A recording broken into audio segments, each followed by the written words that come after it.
એકવાર ફરી મુલાકાત લેશું હર્ષભાઈની અને એની ટીમની. ટીમ પણ બહુ મસ્ત છે.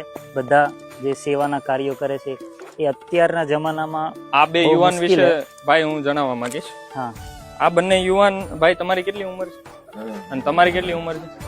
17-18. એટલે હું ખરેખર ભાઈ 17 વર્ષની ઉંમરે હું 12 કલાક પબજી રમું, બરોબર. અને એ ઉંમરે આ બે યુવાનો ગૌ સેવા કરે છે. ના, અને બહુ અઢળક ગૌ સેવા એમણે જે કરી છે, હું ખરેખર આભારને પાત્ર છું. અહીંયા ગૌશાળાના દરવાજામાં એન્ટર થાય એટલે એનું કામ કરવાનું શરૂ થઈ જાય. એવું નહીં કે આપણે ગાયો પાસે ટાઈમ સ્પેન્ડ કરીએ અને સેલ્ફીઓ પડે, નહીં. એ પરસેવો પાડશે ને કાંડાને વાપરશે. એટલે યુવાનોએ આ જુઓ તમે 17 વર્ષ ને 18 વર્ષ, એ ખરેખર અહીંયા ભણે છે અને એને એક્સ્ટ્રા ટાઈમમાં સાંજ પડે કોલેજ પતી જાય પછી આવે. ના, આ બહુ આગળ આવશે અને બહુ જીવનમાં ઘણું કામ આવશે. એટલે આ ક્લિપ ખાસ મૂકવા જેવી છે. યુવાનોને બહુ પ્રેરણા મળશે. મારી ઉંમર તો 21 વર્ષ થઈ, એટલે આપણે કહેવાય સોળે શાન વિશે વાન.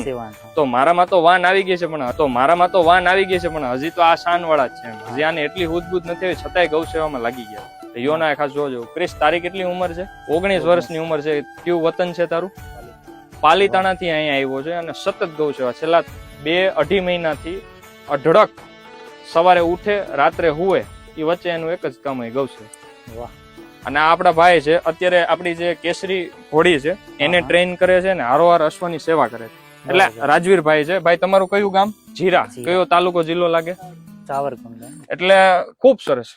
બધા યુવાનો કાર્ય કરે રાખે, એવી ઈશ્વરને પ્રકૃતિને પ્રાર્થના. ને આપનું કાર્ય ખૂબ આગળ વધે, ખૂબ આગળ, મિલિયન્સમાં ફોલોવર જાય, મિલિયન્સમાં વ્યૂઝ આવે.